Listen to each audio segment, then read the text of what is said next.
warahmatullahi wabarakatuh. Bismillahirrahmanirrahim.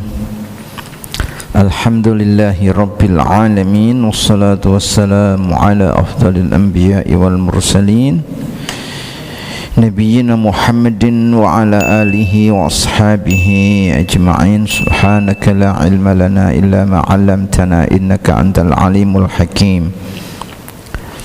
Rabbi shrah sadri wa yassir li amri wahlul 'uqdatam min lisani yafqahu qawli. Hadirin, marilah kita lanjutkan taklim kita, yakni pembahasan hadis-hadis ahkam sebagaimana terdapat di dalam kitab Bulughul Maram. Sebelumnya kita sudah membahas masalah radha'ah atau hal ikhwal, susuan. Sekarang kita nyampai pada bab baru, yakni tentang nafkah, ya, kewajiban memberi nafkah kepada keluarga. Pertama adalah an Aisyah radhiyallahu taala anha, dari Aisyah garwanipun Kanjeng Nabi sallallahu alaihi wasallam radhiyallahu ta'ala anha, qalat, ia berkata, dakhalat Hindu bintu Utbah, masuklah Hindu bintu Utbah ke kediaman Nabi sallallahu alaihi wasallam. Imra'atu Abi Sufyan, dia merupakan istri dari Abi Sufyan, tokoh Quraisy.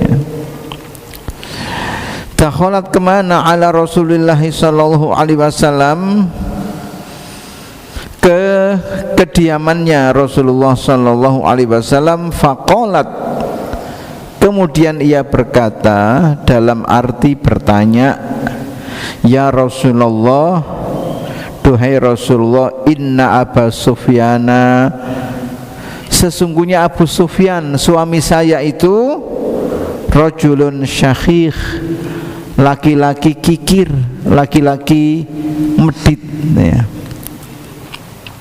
La yu'tini minan nafaqah, ia tidak memberiku nafaqah, ma yakfini, yang nafaqah itu mencukupiku, wa yakfi baniya, dan mencukupi anak-anakku.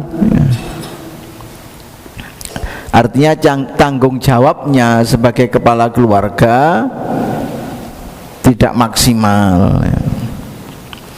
Illa ma akhadtu min malihi, kecuali sesuatu yang aku ambil dari hartanya, bi ghairi ilmihi, tanpa sepengetahuannya. Lagi kayak blonjo gak tahu cukup, ya tak glodai kayak sae. Fahal alayya fi dzalika min junahin, maka apakah saya berdosa, ya, terkait dengan hal yang demikian itu, di mana saya ambil duit suami saya tanpa sepengetahuan saya untuk belanja keluarga, bukan untuk yang lain-lainnya. Qala faqala, kemudian Nabi berkata dalam arti menjawab, khudhi min malihi, ambillah dari hartanya itu, bil ma'rufi, secara patut saja, yaitu ma yakfiki, apa-apa yang mencukupi dirimu, wa yakfi baniki, dan mencukupi anak-anakmu, ya. Muttafaqun alaih, hadis sahih, diriwayatkan oleh Imam Al-Bukhari dan Muslim dari jalur sahabat yang sama, yakni dari Aisyah radhiyallahu taala anha, ya. Jadi kembali kepada hadis yang kita terjemahkan tadi, bahwa Aisyah istri Nabi Rasulullah SAW cerita, ada orang namanya Hindu bin Utbah.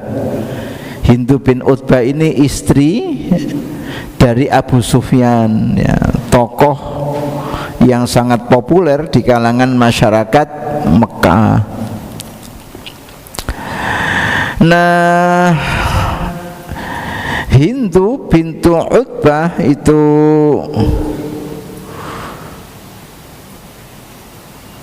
datang atau masuk ke kediaman Rasulullah SAW bukan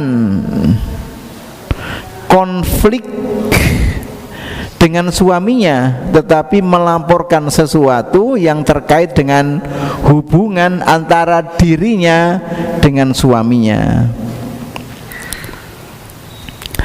Kemudian di tempat itu ia bertanya, duhai Rasulullah, suami saya yang namanya Abu Sufyan itu rajulun sakhih, laki-laki yang kikir, laki-laki yang medit. La yu'tini minan nafaqati ma yakfini wa yakfi baniya. Ia tidak memberiku nafkah yang cukup untuk diriku dan untuk kehidupan anak-anakku. Illa ma akhadtu min mali bi ghairi ilmihi. Bisa cukup kalau saya ambil duitnya, ya, ambil hartanya tanpa sepengetahuannya. Nah, ia gundah, ya, ia gelisah dengan praktek itu. Apakah yang demikian ini berdosa? Apakah yang demikian ini tidak diperkenankan dalam agama? Karena kalau ia tidak melakukannya, maka belanja keluarga tidak cukup, sementara suaminya memiliki duit yang cukup.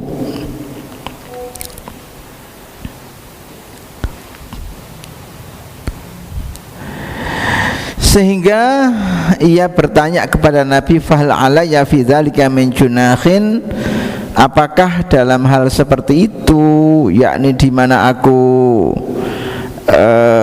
mengambil duit suamiku tanpa sepengetahuannya, itu berdosa? Kemudian Nabi menjawab, khudhi min malihi bil ma'ruf, tidak apa-apa, ambil saja duitnya secara patut, ya. Ma yakfiki wa yakfi baniki, makna secara patut itu ya yang bisa mencukupi kebutuhanmu dan kebutuhan anak-anakmu. Ya tentu saja karena tanggung jawab memberi nafkah kepada istri dan anak adalah tanggung jawab suami, dalam kurung kepala keluarga. Wa 'alal mauludi lahu rizquhunna wa kiswatuhunna bil ma'ruf. Wa 'alal mauludi lahu, atas suami dalam kurung kepala keluarga tadi, rizquhunna, menjamin kehidupan istri-istri itu. Wa kiswatuhunna, dan juga menjamin pakaian untuk istri-istri itu bil ma'ruf, secara patut, ya. Makna patut itu ya umumnya bagaimana gitu. Kalau umumnya itu satu hari cukup 100.000, ya itulah umumnya. Kalau umumnya itu 500.000, ya itu umumnya, misalnya begitu.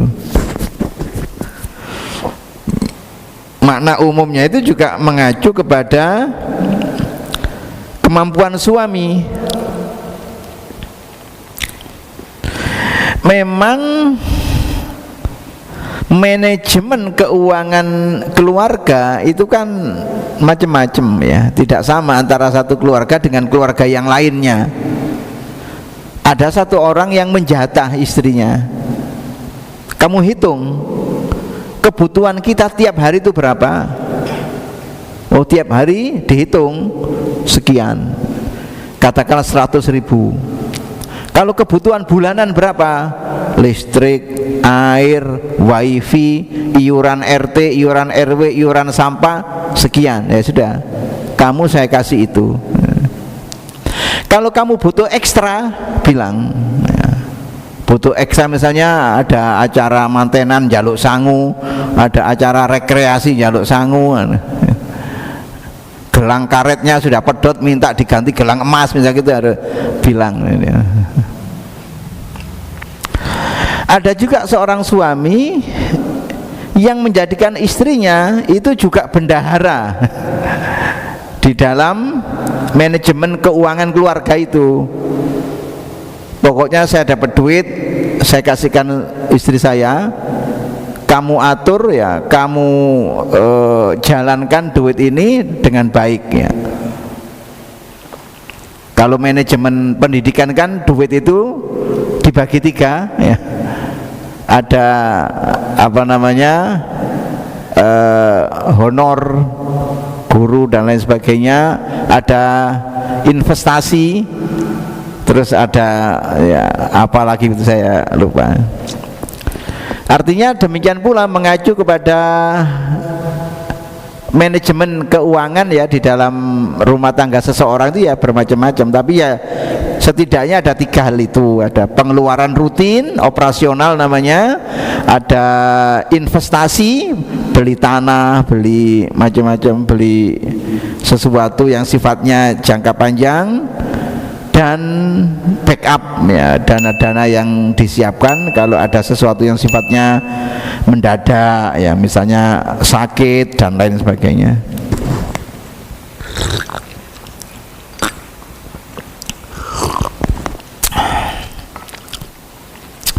Alhamdulillah.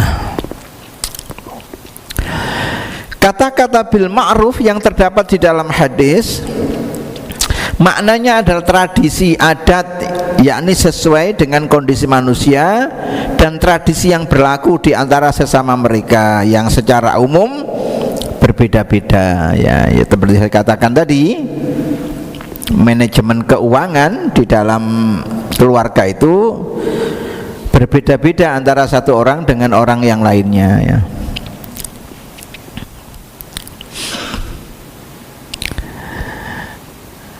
Dari hadis di atas terkandung ya sejumlah hukum, sejumlah adab terkait tanggung jawab seorang suami atau kepala keluarga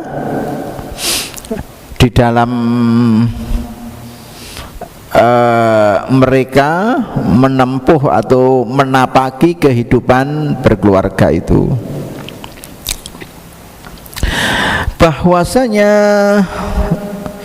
seorang suami memang memiliki kewajiban memberikan nafkah atau uang belanja untuk keluarganya, istri, anak-anaknya. Kalau di situ ada orang tua, juga orang tuanya. Kalau di situ ada adiknya, misalnya, ya hal-hal atau siapa saja yang menjadi tanggungannya. Nafkah ini diemban secara khusus atas seorang ayah dalam kurung suami tadi, dan tidak dibebankan kepada seorang ibu atau siapapun yang lainnya. Makanya hukum asal dari seorang perempuan itu, maksud saya seorang istri, itu tidak ada keharusan, tidak ada kewajiban untuk bekerja, karena nafkah itu adalah tanggung jawab laki-laki. Bahwa sekarang kemudian ada perempuan bekerja dan itu memperoleh izin daripada suaminya, ya sah-sah saja, boleh-boleh saja. Yang penting ia bisa membagi waktu ya. Waktu untuk suaminya, waktu untuk anak-anaknya, dan lain sebagainya. Apalagi pada zaman modern ini, kehadiran perempuan di wilayah publik sudah sedemikian kuatnya, sehingga tidak jarang perempuan itu gajinya jauh lebih tinggi daripada gaji suaminya. Dilala istrinya jadi gubernur, oh ya, gajinya gede, wong lurah saja gajinya gede, apalagi gubernur ya.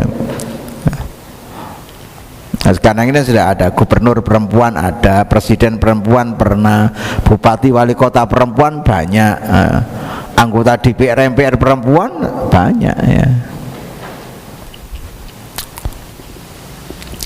Ukuran nafkah itu disesuaikan dengan kondisi keuangan sang suami atau orang yang menafkahi tadi ya, dilihat dari aspek kekayaan, kefakiran, kemudahan rizkinya, dan lain sebagainya. Artinya tuntutan yang diajukan oleh seorang istri kepada suaminya itu ya juga harus mengacu kepada kadar kemampuan suaminya ya. Suaminya ASN kok minta dibelikan mobil Alphard ya.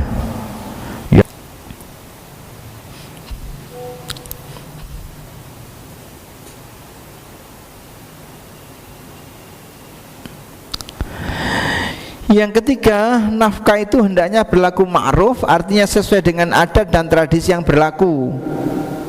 Yang tentunya hal ini berbeda ya di setiap ruang dan waktu.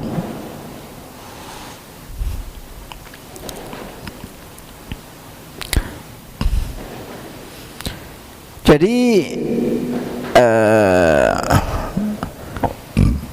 di dalam satu masa saja ya, nafkah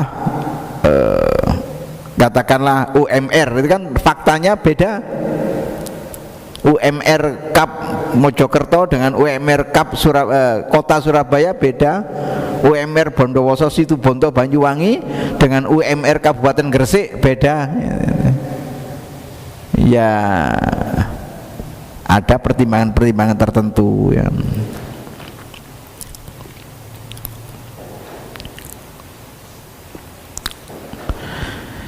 Yang keempat, siapa saja yang sudah diwajibkan atasnya untuk memberi nafkah namun tidak memberi nafkah, kecuali dengan sangat bakhil ya, maka boleh diambil dari hartanya walaupun tanpa sepengetahuannya, sebab ia merupakan nafkah yang wajib atasnya.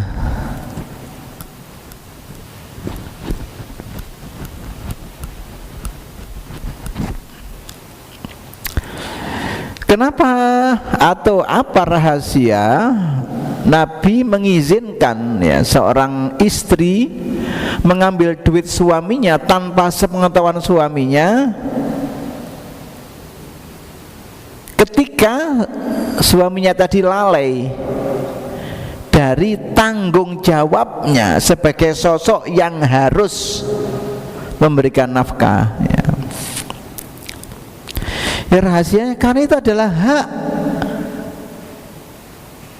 Dia tidak mengambil punya siapa-siapa, dia mengambil punyanya sendiri karena itu adalah hak.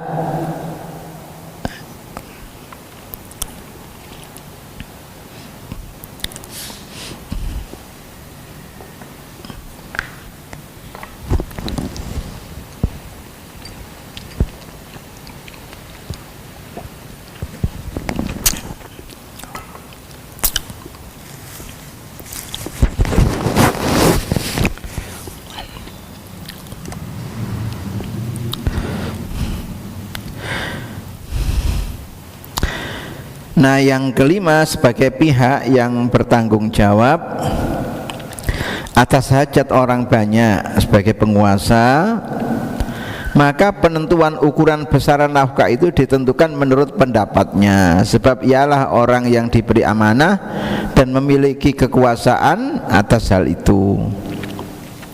Seperti yang tadi saya katakan terkait UMR. Besaran UMR yang tidak sama antara satu kabupaten dengan kabupaten yang lainnya itu bukan kemudian diacak, diawur begitu, enggak. Itu lewat proses kajian. Penguasa dalam hal ini bupati, gubernur itu punya pertimbangan-pertimbangan untuk menentukan, punya rumus-rumus untuk menentukan besarnya UMR tadi. Sehingga tidak bisa misalnya Kabupaten Pacitan menuntut supaya UMR-nya sama dengan Kota Surabaya. Tidak bisa supaya Kabupaten Bondowoso Situbondo sana menuntut supaya UMR di situ sama dengan Kabupaten Gresik. Tidak bisa. Ada rumusnya.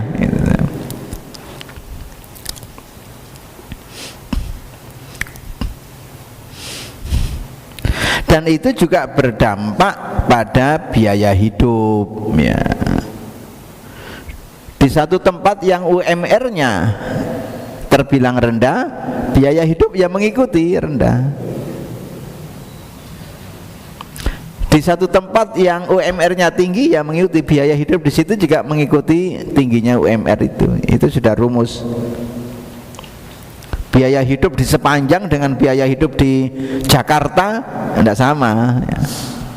Walaupun yang dimakan sama-sama nasgor satu piring, tapi duit yang kita keluarkan berbeda ya, antara beli di Sepanjang dengan di Jakarta sana. Ya enggak usah begitu, warkop itu loh ya.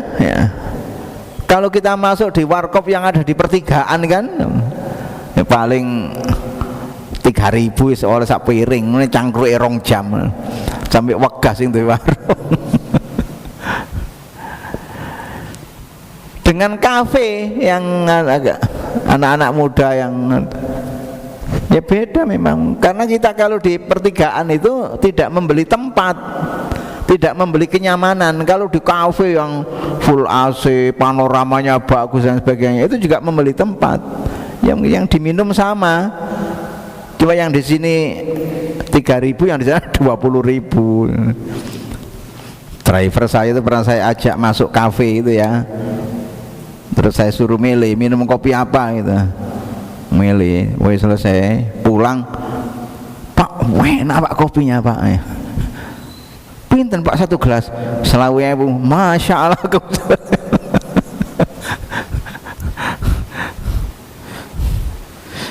Mesti enak kopi sak gelas 20.000, gak enak ya pun.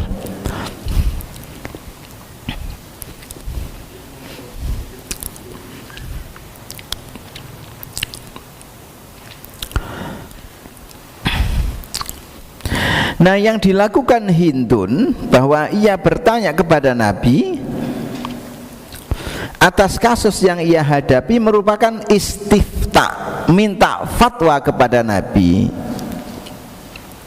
bukan menyelesaikan konflik. Buktinya Nabi tidak memanggil Abu Sufyan sebagai orang yang dalam kurung terlapor ya. Sehingga Nabi langsung saja memberikan putusan itu sebagai putusan fatwa ya, bukan putusan hukum.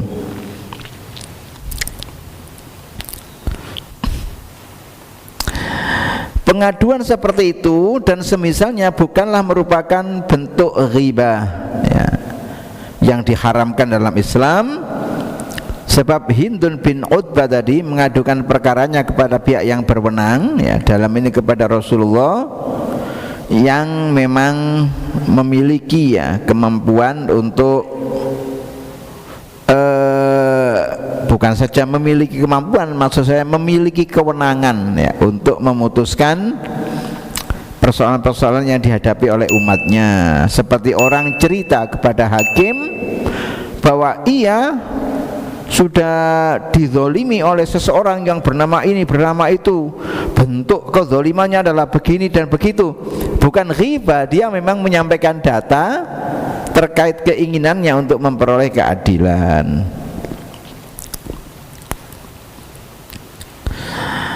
Baik, itu beberapa hal ya yang menjadi catatan kita.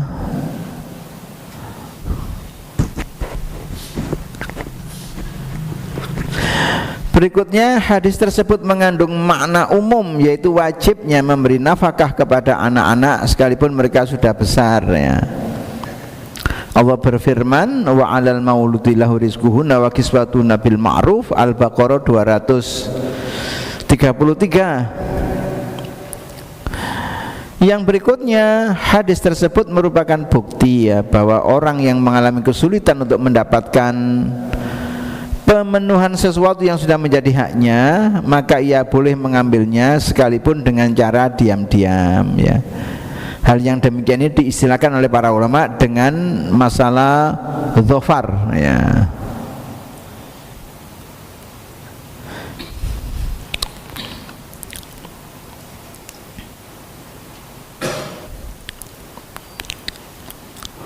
Karena itu haknya.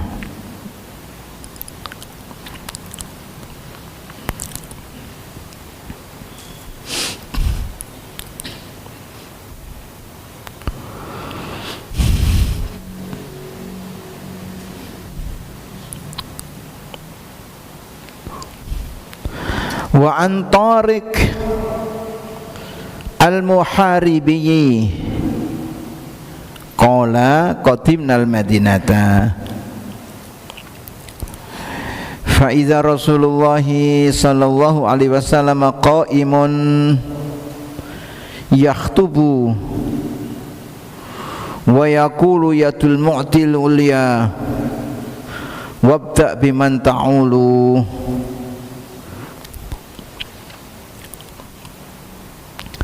Ummaka wa abaka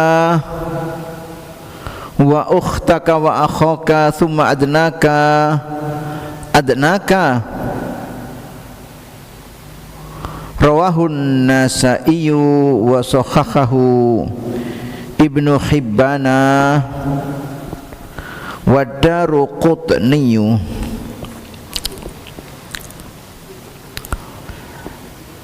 Dari sahabat Nabi namanya Tariq Al-Muharibi, ia cerita bahwa saat ia sampai di Madinah, ia menyaksikan Rasulullah sallallahu alaihi wasallam sedang menyampaikan khutbahnya di hadapan orang banyak sambil berdiri. Ini sebenarnya hadis panjang, cuma dikutip yang dianggap intisarinya saja. Di antara yang ia dengar dari Nabi,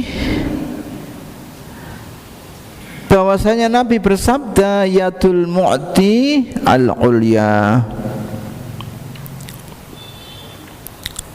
tangan orang yang memberi adalah yang paling tinggi, paling terhormat maksudnya. Wabda biman ta'ulu, mulailah kepada orang yang menjadi tanggunganmu.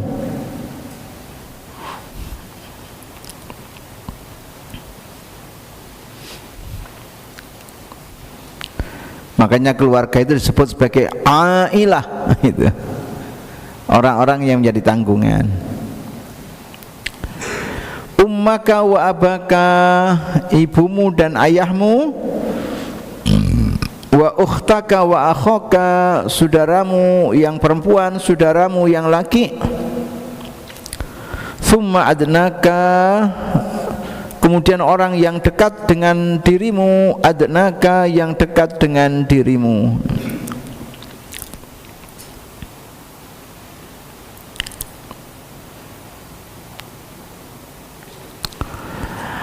Hadis ini diriwayatkan oleh Tariq bin Abdillahi Al-Muharibi. Menurut Syekh Al-Albani hadis ini sahih, terdapat di dalam Sunan An-Nasa'i nomor 2531. Keterangan yang ditulis para ulama terkait hadis ini: hasal Islamu ala makarimil akhlak. Islam mendorong, memotivasi orang untuk memiliki akhlakul karimah, akhlak yang mulia.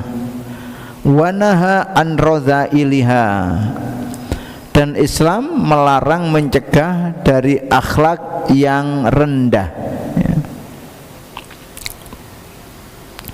Wa min husnil akhlak, di antara akhlak yang baik, di antara akhlak yang mulia tadi, an-nafaqatu adalah memberi nafkah, was-shadaqatu 'alal fuqara, juga memberikan sedekah kepada orang-orang fakir, wasilatul arham, juga menjalin hubungan dengan kerabat-kerabat, ya, menyambung hubungan dengan kerabat-kerabat. Wa fi hadzal hadits yaqulu Tariq ibnu Abdillah Al-Muharibi, di dalam hadis ini sahabat Nabi yang namanya Tariq bin Abdillah Al-Muharibi bilang, qadimnal madinata, kita nyampe di kota Madinah dalam satu perjalanan, ya. ai dakhala tariqun al-Madinata wa ma'ahu ba'du qaumihi. Tariq bin Abdillah al-Maharibi tadi masuk kota Madinah bersama sejumlah orang, yang sejumlah orang itu adalah kaumnya. Wa bayyanat ar-riwayatu al-mutawwalatu, ya sebenarnya riwayat tentang masalah ini panjang, kama indal Hakim fil Mustadrak, sebagaimana terdapat di dalam kitab Mustadraknya Imam Hakim.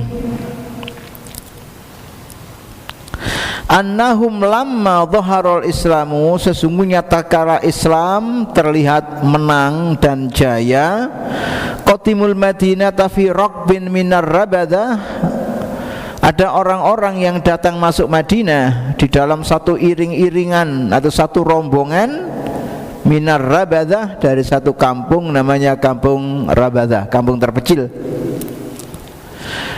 Falakiyahumun nabiyyu sallallahu alaihi wasallam fashtara minhum jamalan. Nah, di dalam perjalanan itu mereka ketemu Nabi, dan Nabi membeli seekor unta dari mereka. Summa lamma kanu minal ghaddakhul Madinata, besoknya baru mereka masuk di dalam kota Madinah. Fa idza Rasulullah sallallahu alaihi wasallam qaimun 'alal mimbar yaktubun nasa wa huwa yaqulu. Ketika dia masuk Madinah, orang-orang ini yakni Tariq bin Abdillah al-Muharibi dan kawan-kawannya mendapati Rasulullah sedang berdiri di atas mimbar ceramah di hadapan orang banyak. Yaqulu, Nabi mengatakan, yadul mu'ti al-ulya, tangan orang yang memberi itulah yang paling utama atau paling terhormat. Nah, cerita tentang Dohala Tariqun al-Madinah dan seterusnya tadi itu dalam ilmu hadis disebut sebagai sababu wurudil hadis, sebab-sebab disabdakannya sebuah sabda itu. Nah, baru yaqulu yadul mu'ti al-ulya itu yang disebut matnul hadis, ya, matan hadisnya. Ai maksudnya yadul munfiqi hiyal a'la, tangan orang yang memberikan nafkah itulah yang paling tinggi qadron wa maqaman, nilai dan kedudukannya. Wa aktsaru ajron min yadil akhidi, dan tentu saja pahalanya lebih banyak daripada orang yang mengambilnya.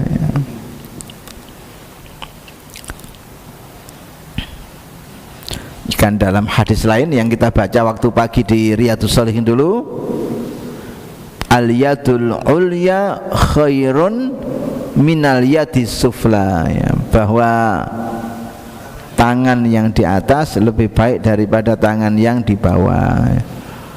Jangan kemudian direkayasa, ada orang ngasih, loh aku tak ngambil dari atas saja. Maksudnya yadul ulya itu al-munfik, ya, yang memberikan nafkah. Kemudian yadus sufla al-akhid, yang mengambil, bukan kok posisinya gitu. Karena dimaksudkan dengan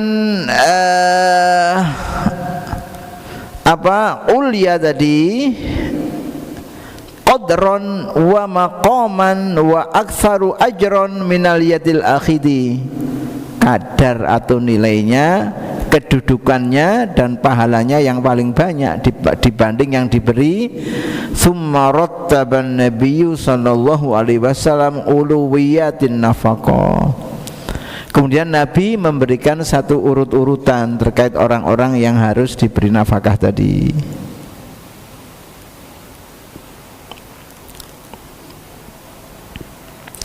Faqala wabda biman ta'ulu, mulailah dari orang yang memang menjadi tanggunganmu. Ai ibda fil infaq, mulailah dalam memberikan infak atau nafkah tadi biman pada orang yang yalzamukan nafaqatu alaihim, yang kamu memang wajib memberi nafkah pada mereka. Kalau merujuk kepada hadis di atas adalah istri dan anak-anaknya. Fakfihim ma yahtajunahu min qutin wa kiswatin, cukupilah mereka dari segala macam yang mereka butuhkan, terutama dalam hal ini adalah makanan dan pakaian. Ya kalau sekarang termasuk biaya-biaya yang lainnya, biaya sekolah, kalau sudah jadi mahasiswa ya biaya kuliah ya. Nah, kuliah sekarang ya pakai HP, pakai laptop ya juga. Zamannya memang menuntut seperti itu.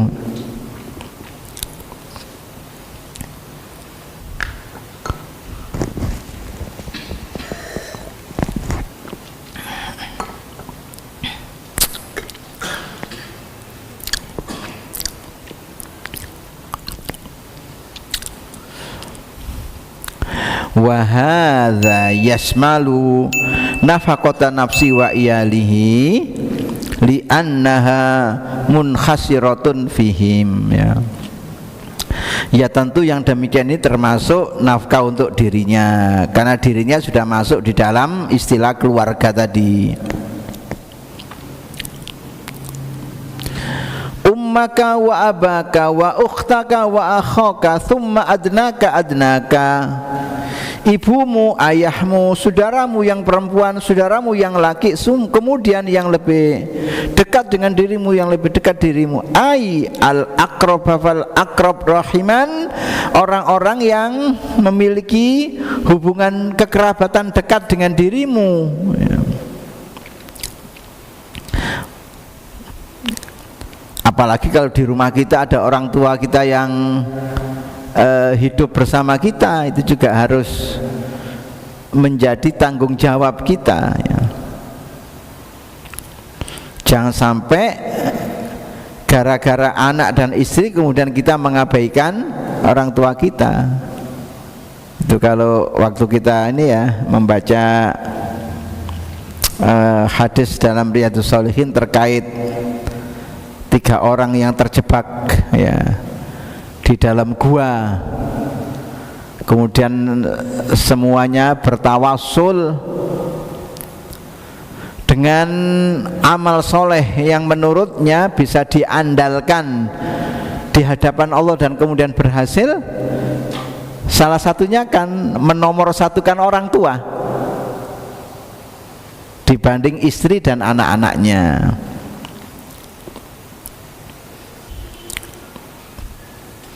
Nomor 2 terkait menolong orang ya, yang gajinya tidak diambil selama bertahun-tahun itu. Berikutnya adalah menjaga kehormatan diri. Terbuka peluang untuk berbuat maksiat, tapi ia mundur karena takut kepada Allah gitu. Tentang ashabul ghar.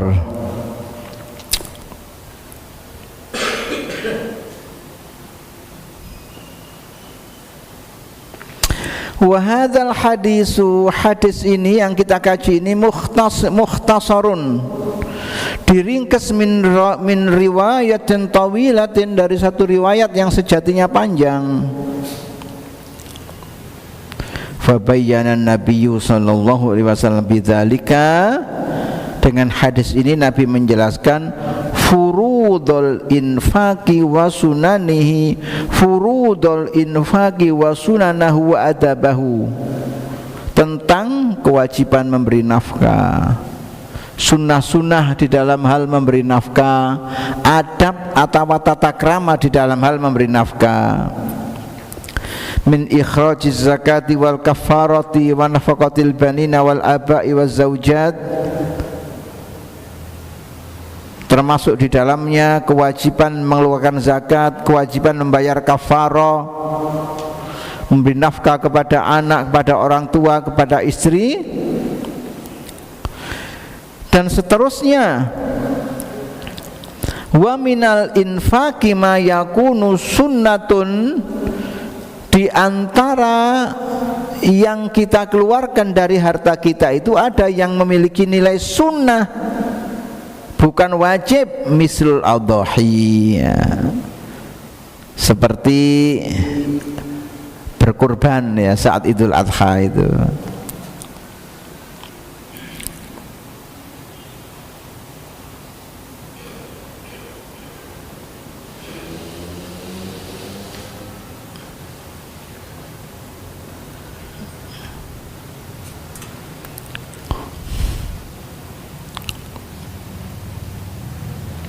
Waqad waradatil atharu, sungguh telah datang sejumlah athar riwayat as-sahihatu yang sahih fi fadli sadaqati wan nafaqati, tentang keutamaan sedekah dan nafkah, wa fi tartibil ayati al-mu'tiyati wal akhidati, termasuk urut-urutan tangan-tangan yang membeli dan tangan-tangan yang mengambil, wa mukhassilatun dzalika, yang kemudian bisa disimpulkan anna a'lal aidi, yang dimaksud dengan tangan di atas adalah al-munfiqah, orang yang memberikan nafkahnya. Tsumma al-muta'affifatu anil akhdi, kemudian orang yang menahan diri, tidak mau mengambil pemberian orang karena merasa cukup dengan apa yang ada pada dirinya, walaupun sejatinya menurut ukuran umum masih kurang. Tapi yang muta'affifah, menjaga kehormatan dirinya, tidak mau ambil pemberian orang. Tsumma al-akhidatu bi ghairi su'alin, kemudian orang yang mau mengambil pemberian tanpa minta, tidak minta diberi, diambil, dan dia dalam posisi patut dibantu memang.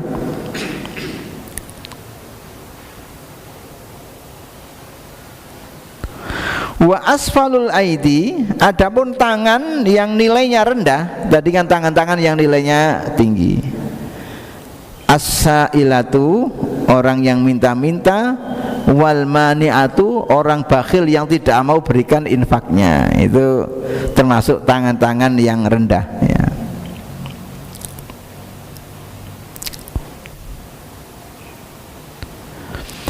Wa fil hadisi, di dalam hadis ini isy'arun, ada ajaran yang diisyaratkan bitarafu'i, untuk menjadi yang terhormat, tinggi, wa ta'affufi, dan menjaga diri, an akhdis sadaqati minan nas duna da'in ya, ambil sedekah ya dari orang padahal ia tidak termasuk yang dipanggil. Wa fihi bayanu fadli sadaqati an dhahri ghina, di dalamnya juga ada keutamaan sedekah dari yang ia anggap lebih ya, dari kebutuhan dari. Jangan sampai orang itu sedekah tapi kemudian nafkah untuk keluarganya menjadi tidak ada. Dan seterusnya, ini yang tadi kita katakan sebagai